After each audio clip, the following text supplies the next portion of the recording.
Hey everyone, Pastor Tim back with you. Good to have you with us. And I am back with our good friend, Pastor Catherine Duncan. And we had a chance to do some things last week together. We're going to talk a little bit about some things this week and then one more week. And this is a chance for us to build on one of the promises that I made to you over the last few weeks, that we're going to give you resources as we come out of this pandemic to get our relational lives back together, our emotional lives back on track, our mental lives back on track. And there's a lot of stuff to work through for some of us, and that's okay.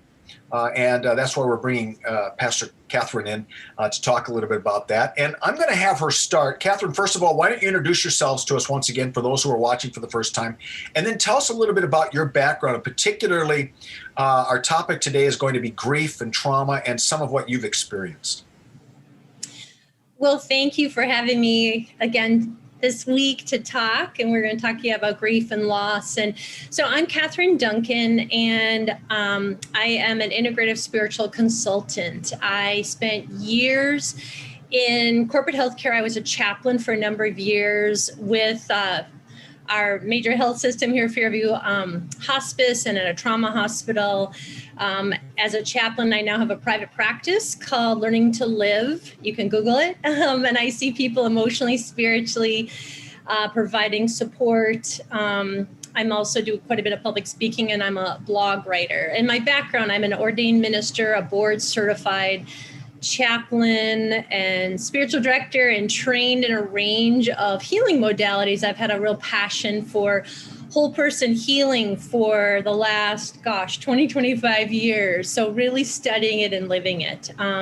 So thanks again for having me. So my background, this topic of grief and loss, I've lived through in my own personal life since a young child. I'm a childhood cancer survivor from when I was 10 years old, 10 turning 11. I spent the first couple of years at 10 through 12 in the hospital, a lot of days in the hospital. I was given a 20% chance to live as a child with a very rare childhood cancer. The survival rate now for what I had is, I think, up to 80%. But my life turned upside down. This is in the 70s, and they had chaplains and counselors. No one talked to me. My mother was with me. My father, mainly my mother, and she was there, but nothing was ever discussed. So I grew up very quickly. I could feel my life was on the edge, and this is when my faith started organically. I vividly remember saying prayers, asking God, could I just live to be 20 years old? And all of a sudden, this just like whoosh, this feeling of this presence of God, the divine I now call. Back then I was like, whoa, came through my body, and it was profound. And that's really the start of my faith. So I have, lived with grief and loss from my childhood, but then I've also lost 5 family members. And then I've spent many years as a hospice chaplain, companioning others at the end of life. So I've learned a lot. This is an area I've learned a lot that has informed who I am and really what it means to be alive today. Yeah. And one of the things that we talked about last time we were together was that you come from a Christian background, but you work with people of many, many different faiths. You work with people sometimes from no faith background at all. Mm-hmm. And so you have had to learn how to talk about God in ways that's accessible to everyone. And so we kind of enter in with that understanding today. I was telling you before we came on Zoom that our congregation lost a good friend. Since you grew up in the 70s, you may know B.J. Thomas, who sang Raindrops Keep Falling on My Head and had other hit songs. And he was a friend of our congregation. He passed away a couple days ago. So we've been in the grieving process. I've been in the grieving process. And people have been in the grieving process, not just because they've lost loved ones, but in this pandemic, we've lost a lot. So what are some of the things that you've been seeing, reading about in terms of grief in these last 15, 16 months? Mm-hmm. Yeah, and I'm just sorry for the loss. Of course, I know that song. I definitely remember that from the 70s. The / year gosh, going on over a year and a half. We've been living through such difficult, challenging times. The world grief experts in this last year have talked about how all of us are going through grief, every one of us.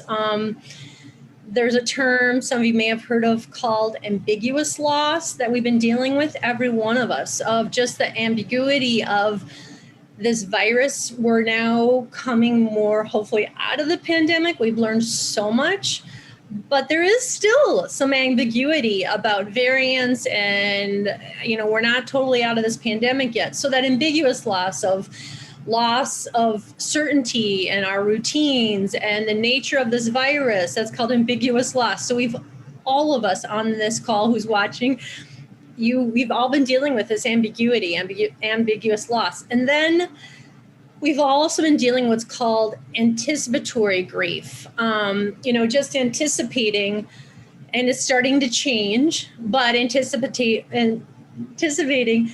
when is life going to be back to a new normal? And we're starting to shift into that, but it's been a year plus of patience of not able to have large gatherings or go to concerts or have family rituals. If someone passes, it's just a lot of feeling of this level of grief, anticipatory when things are really going to change. And they are, but it's not back. We're not back to normal yet, or the new normal. And then, I think of the term complicated grief. If you have lost a loved one from COVID, if you've lost a job, if, the different other forms of loss, then even there's layers of grief here. So just to recognize that there's just been a lot of holding this grief with that level for all of us through this last year and a half, and the importance of good self-care, nurturing your heart and soul, how important that is every day. That is so helpful. I think especially the ambiguous grief that so many of us, we know something's not right, but we haven't been able to put our fingers on it. We could say, yeah, we're in COVID, we're in lockdown, but the process of this grieving that we're going through ourselves isn't the kind of normal type of grieving we would think about. Losing a loved one, losing a job. So all three of those were really helpful terms for us. I know as a pastor that people grieve differently. And to say, well, you should be done grieving by this amount of time or whatever, or you should do this, that, it doesn't work. Everybody is different. Everyone's wired differently. The grief is always felt differently.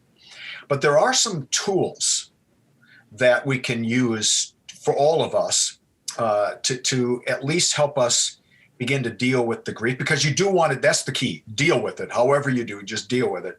So what are some things from your life, your practice, that have been helpful for you in helping people begin to deal with their grief? One thing I have worked a lot with people in the grief field, and one thing that I share with people is that there's no one right way to grieve. I mean, every one of us is so unique, and our grieving process is going to be different. I think the most important thing is to get the support that you need. If there's a grief group, if it's, spending time with one or two authentic friends, I think just the very basics of exercise, nutrition, sleep, body, working with your body, because you're already emotionally going through a lot. So how can you keep your body strong and healthy and grieving? I mean, emotions, you go through a period of grieving, and emotions can be heavy, and letting yourself feel your feelings.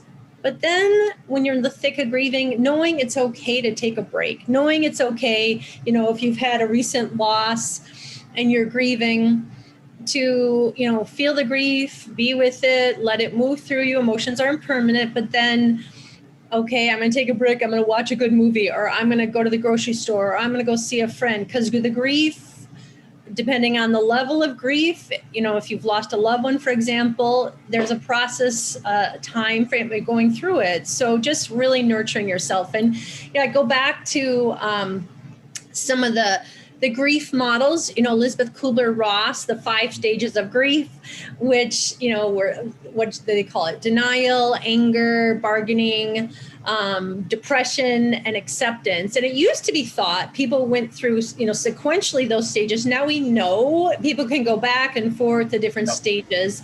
But what I really think is interesting in this past year, you may know this, David Kessler, who's a grief expert, he added a 6th stage that was accepted by the Kubler-Ross family, meaning making, which I think is really powerful. So I'm a huge proponent of Kubler-Ross's work. Her books are lovely, deeply spiritual woman. And then one other model that I've really enjoyed over the years, I've shared with people, it's from John Schneider, and he calls it transformative grief. And how he defines it is 3 ways: what's lost, what's left, and what's possible, and navigating that. So again, I think core pieces are getting the support you need and nurturing that strong body, mind, spirit amidst going through this grieving process. Now, recognizing that people all grieve differently, and that there's no right way to do it, are there some signs that people might want to be aware of that says to them, I'm not really getting through this, I'm not getting there? And what might those be to say, I'm stuck here in my grief? What might those signs be? And then, what do you recommend for people who are stuck in grief? Yeah. When I think of grief, helping people through grief, I look at it from the lens of, physical, mental, emotional, spiritual. So physical, you may notice that you're having, some, difficulty sleeping. Maybe you're having difficulty eating. Maybe you're having some tightness, in your body, your chest. I would say if anything's very notable, of course, call your doctor, see your doctor, but knowing that grief has a physical component to it. And that's why I go back to how important it is to try to have good sleep. Most adults need 7 to 8 hours of sleep a night. Exercise, the CDC guidelines is 150 minutes, through the week, and nutrition. But then also, mentally, you might notice that you're having some short-term memory or some memory issues. So I think anything that really stands out of the ordinary would be red, flags. Spiritually, some people going through thick grief, they might walk away from their faith. I've seen both. They're done with faith, they're done with God, or their faith gets even stronger. Yes. And then also emotionally, it takes courage, I really think, to hold feelings, to hold the good, the bad, the sad, but it's like, can we hold all of life, amidst the grief, the sadness? Can you also have some of those moments of joy if you're with your family and you're having a special dinner, or, just holding all of life? So I think if you get stuck, physically, where you're really having physical symptoms, that's a sign, or emotionally, mentally, you can't even get out of bed. Those are signs. One other thing I would share is, I'm guessing people have heard these terms, what happens with our body when we're stressed versus relaxed, in that stress response. And if you're always in which is called the fight or flight response, right. If you're in that fight or flight response, and when that happens, it's like, you're very stressed, it raises your cortisol, your heart rate, your blood pressure.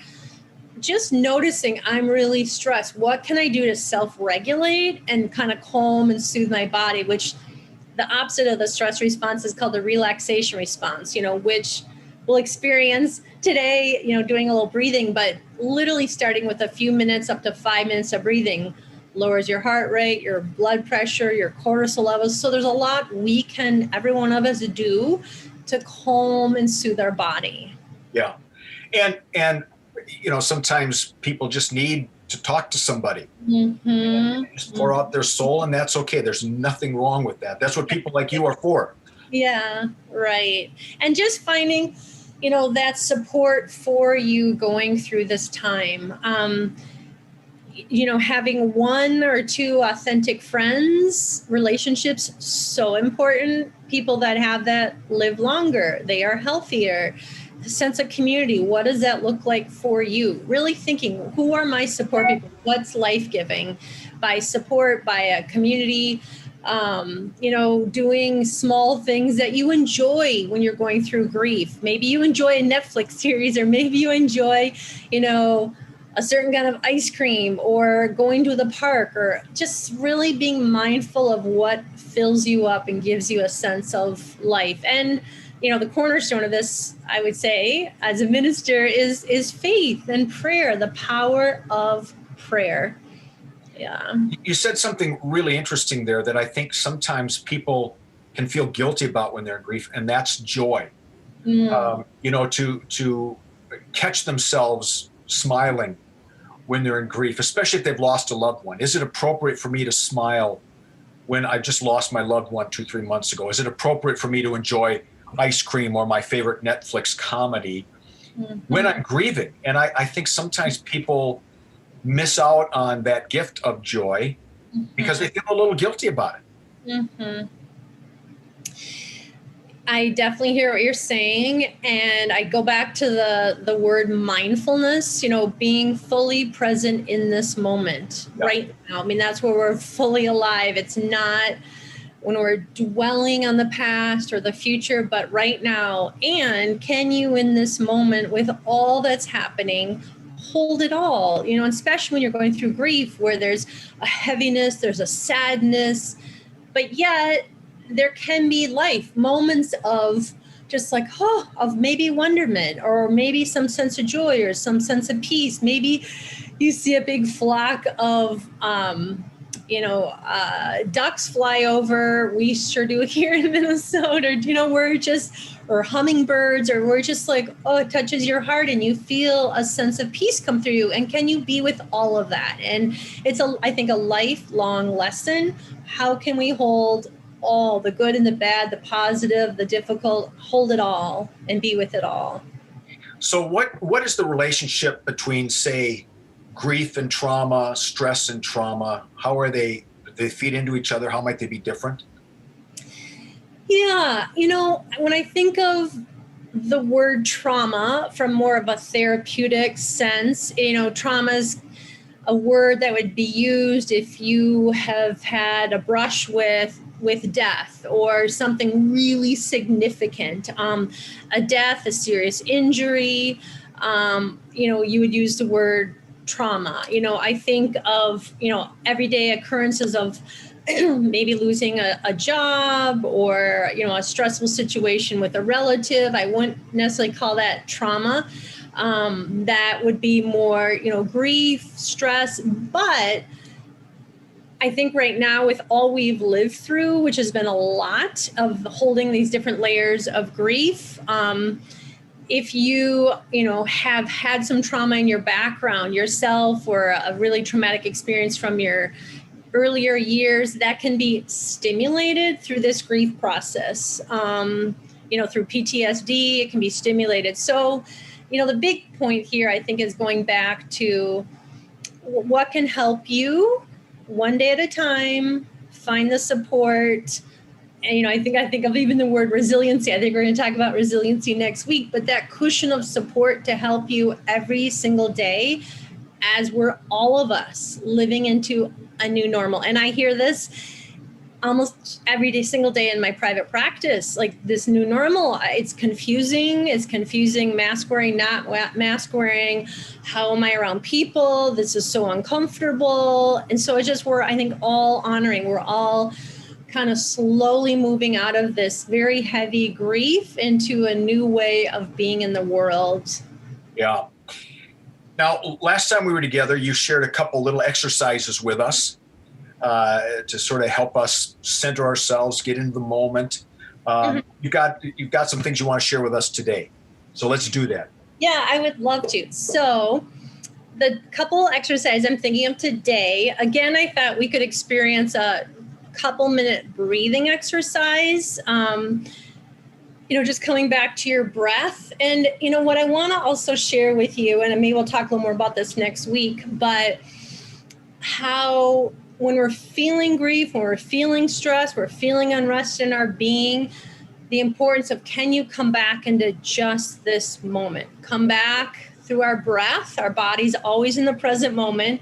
Can we come back and ground ourselves in our breath? Or even if you take a minute and feel the energy moving in your hands, in your fingers.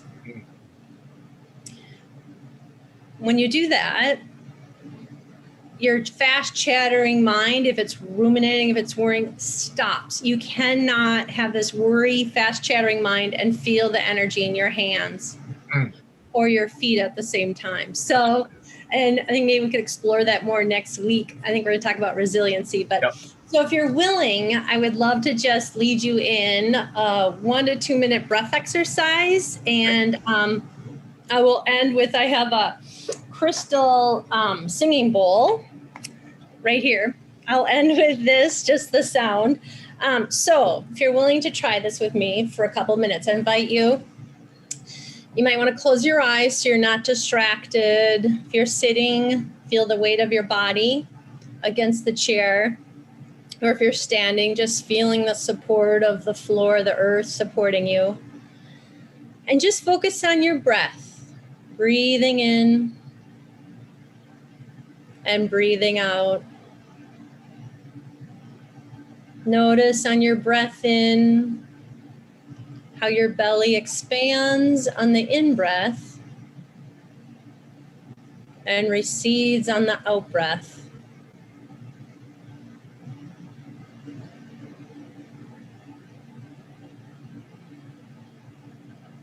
Can you notice on your breath in, breathing in, notice the coolness of the air coming in over your nostrils on your in-breath? And the warmth as you breathe out.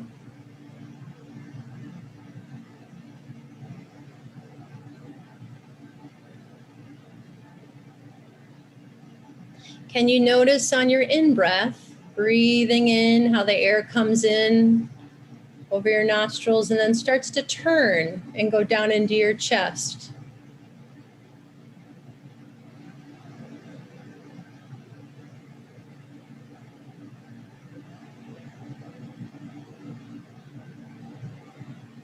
And notice when you breathe out, there's a moment before you breathe in again.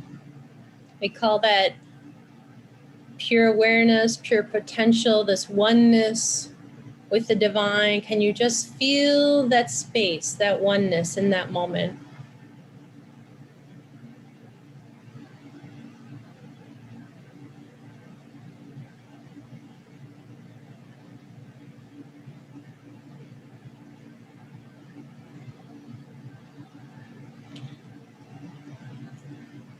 So on your breath in, I'd invite you to breathe in. Just imagine this peace, calming energy coming in through the top of your head, your neck, your shoulders, your chest, down through your abdomen, your hips, your legs, breathing out through your feet, any stress, any unrest. So breathing in peace. Breathing out any stress. And if your mind wanders, it's okay. Just come back to your breath, breathing in and breathing out. And we'll do this together for the next minute. Breathing in peace, breathing out stress, and we will begin.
that was just under 2 minutes. It was almost 2 minutes Uh-huh.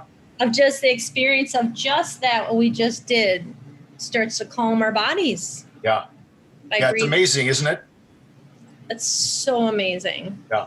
Yeah. And sometimes how much work it is to keep the brain disengaged, right? And for some people experiencing this just now, you may have felt like, wow, that was a long time. You know?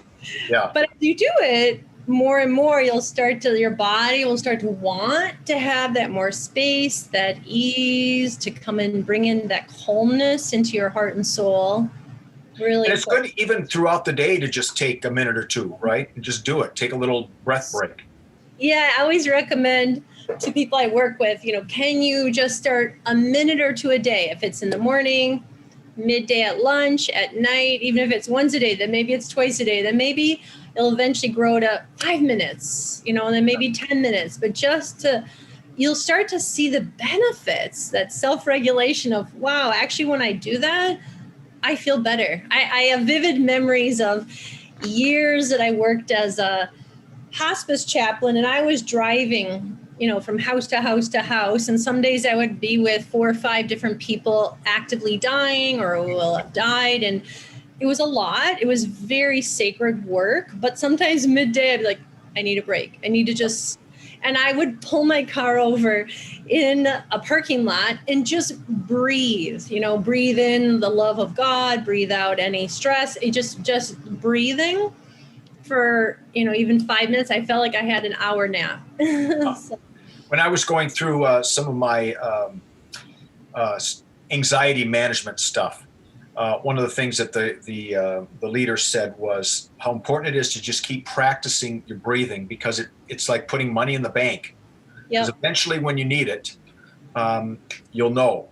You just built some habits, and there it is, and it will help you. So you have another thing that you want us to do. Yeah, so I'd love to introduce, I teach a lot of different body movements. I'm going to just share with you my favorite. And it comes out of, it's called Qigong, and it comes from, Chinese medicine of balance, breath, meditation, of just bringing grounding into your body.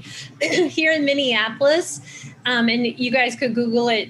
He's known nationwide. Master Lin, Spring Forest Qigong. I've worked with a lot over the years.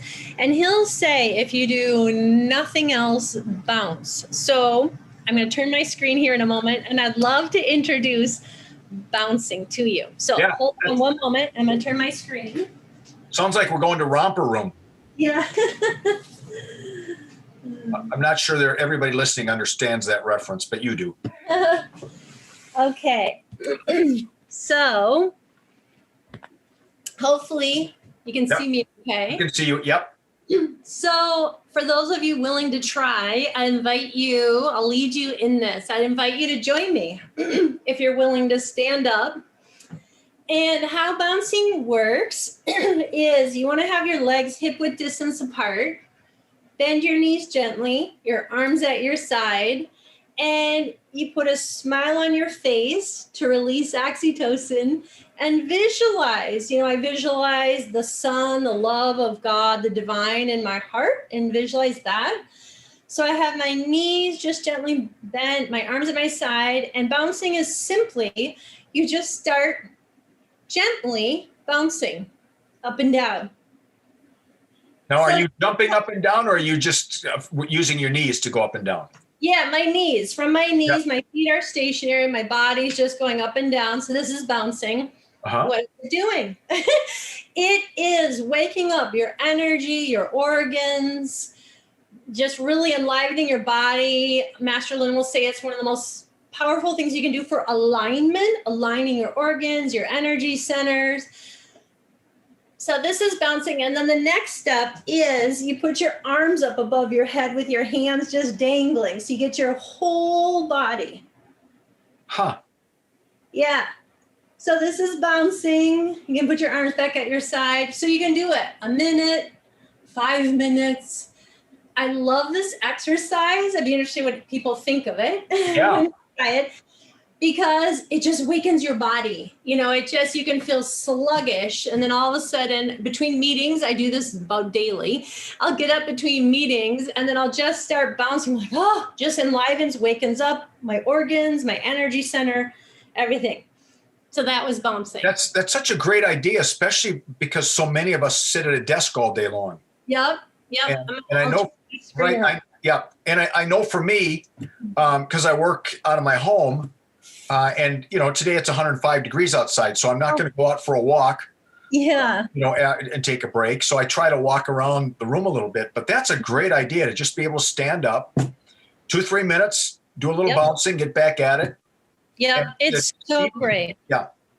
Now, even midday between meetings, you get up and bounce, or like, let's say at night, you're doing dishes and you're just kind of like, do it at night for a minute or two. I would love to hear people's comments because I think it's one of the most powerful body movements, exercise you can do. So is it possible to get some benefits the same if you got bad knees, for example, and you have to do it sitting? Can you do it? Is it? That's a great question. I had not heard that, but I would think so. Because you're still moving your body. And, I didn't show you this. We could even do it next week, but there's also a Qigong movement called shaking, where you kind of shake your arms, your legs, kind of similar. So that would be one you could do. Sitting, where you could just do some shaking. Yeah. Fascinating. And all of that is great for stress management. It's great for even grief. What you said about the smile, let's just talk about that for just a second, because there is something profound. You don't have to feel happy, but just the act of smiling changes the whole dynamic in your body, doesn't it? It does. Yeah, and it's fascinating. I was actually hearing, was it yesterday, a little clip of a neurologist talking about when you smile, I can't remember the name of the nerve cells in your eyes that it affects, that then helps release that oxytocin in your body. Yeah. It's just fascinating. So when that irritating person says, do you turn that frown into a smile? They're giving you a gift. Totally. Absolutely. Well, Catherine, this has been great and so helpful, and really appreciate it. And we're going to be back together next week to talk about resilience. How do people get a hold of you? What's your website? So my website is learningtolive.org, O-R-G, and I'm a blog writer and I have guided meditations. There's a lot on my website.